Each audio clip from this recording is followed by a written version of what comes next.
شهدت المواجهة التي جمعت بين النادي الأهلي المصري والجيش الملكي بالقاهرة أحداثا مؤسفة بعدما أقدمت فئة من الجماهير الأهلاوية على رشق مشجعي الزعيم بالقارورات والمقذوفات وفق ما نقله مبعوث راديو مارس من قلب الحدث.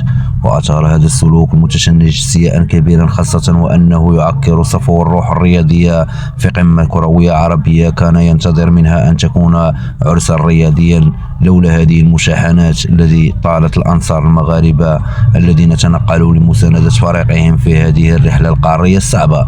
وأنصبت انتقادات الجماهير المغربية والمتابعين على مخرج المباراة الذي تجاهل توثيق لحظات الاعتداء بالرشق التي تعرضت له الجماهير المغربية. نشكركم على حسن المتابعة في فيديو قادم بإذن الله.